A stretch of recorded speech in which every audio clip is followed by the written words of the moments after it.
Topical back with another video. I'm Strange Wang, and today I'm doing my top 5 favorite Batman animated movies of all time.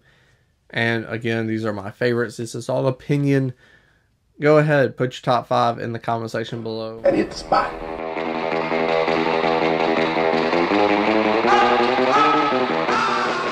Whenever we do lists on Cinema Topical, whether it's Nate and I or just Strange Wang, yours truly by himself, a lot of times that number 5 spot is really for 3 to 4 movies. This is one of those lists. I nudged it out by the one I watched the most. So Batman Soul of the Dragon is my number 5 spot. I love the 70s kung fu nature of this film. It is different from any other Batman animated film you're going to watch in his catalog. It's a film that holds up without any of your classic Rose Gallery that you know and love.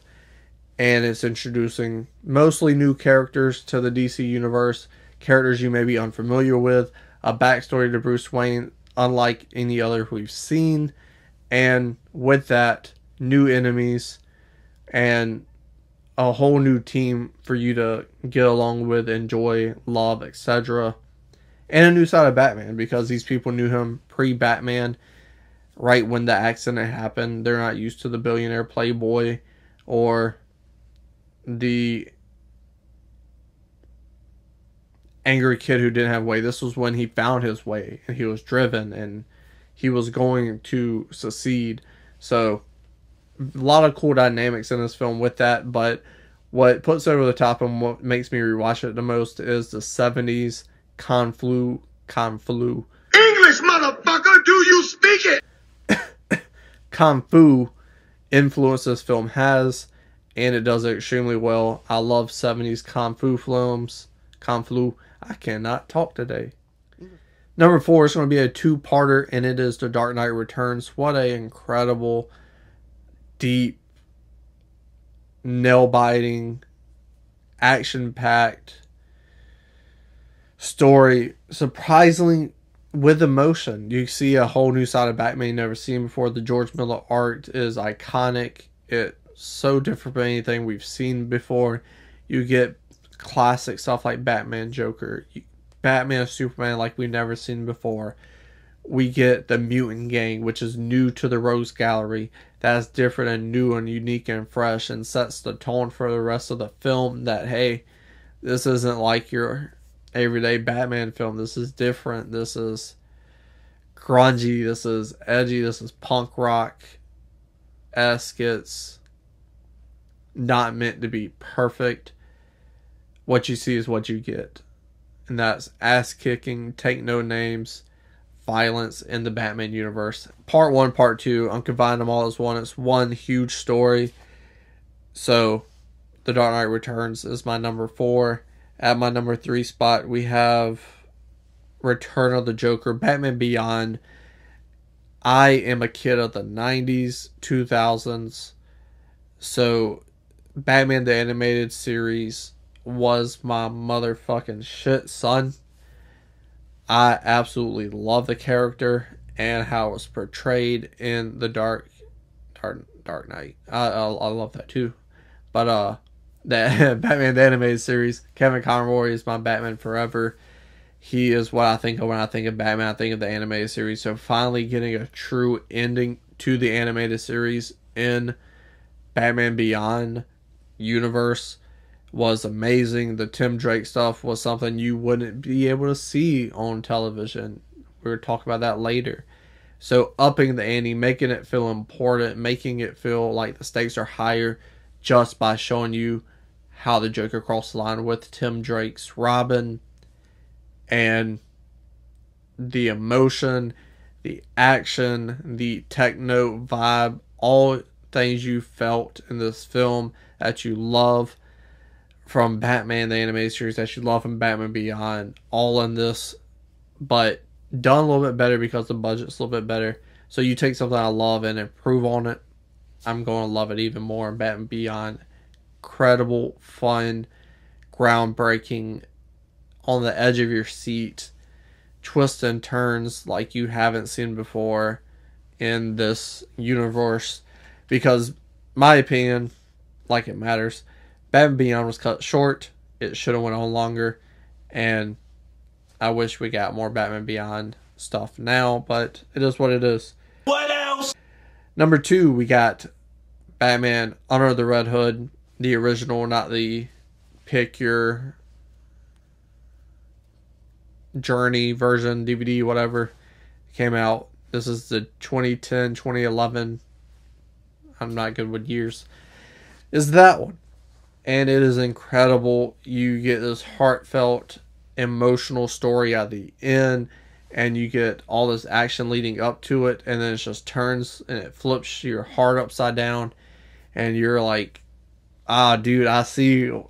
I understand why you are the way you are, and it hurts, and I hurt for you, but I love Batman, so I'm also on the side of Batman. As a viewer, I'm torn, and that's what Batman in general can do to an audience member, whether it's watching a movie, watching a television show, reading a comic book. This is just what Batman can do, and his Rose Gallery is so defined and unpredictable, and they have a point, a lot of them, and especially in their origin stories, they're kind of right, and the world's just shitted on them, and they just didn't know how to react. One bad day, something we hear a lot in the Batman universe. This film just layered, world building wise. It's everything you want, and it makes sense. It's logical in a comic book film.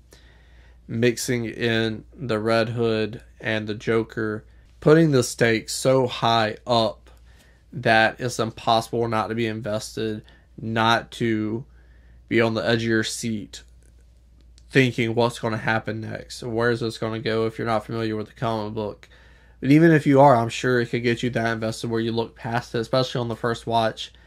Not a super big fan of the animation or the voice of the Joker, but other than that, this is without a doubt one of the best comic book adaptations in an animated movie or all time, in my opinion. It is incredible, top to bottom. It's great.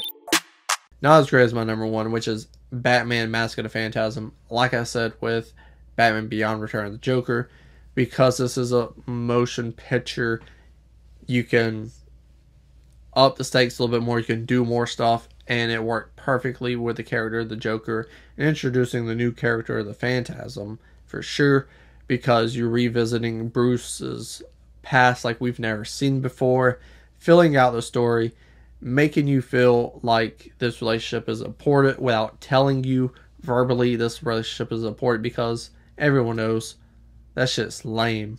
Stop being stupid. And putting those at the right, and putting flashbacks in the right point is a very well skilled tool that this film uses.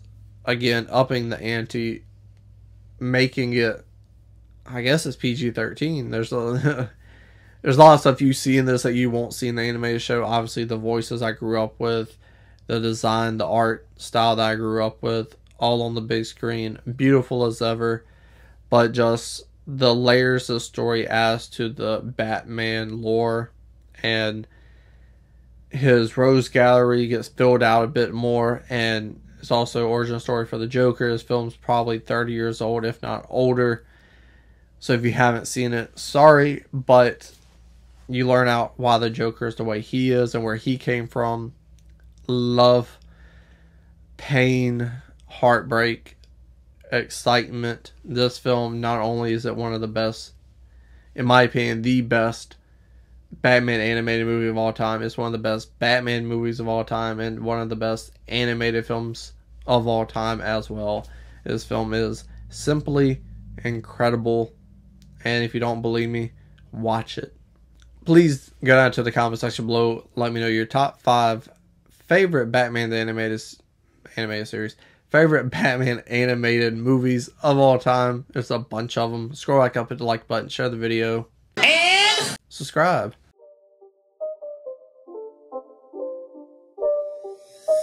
again. It's a rich thing.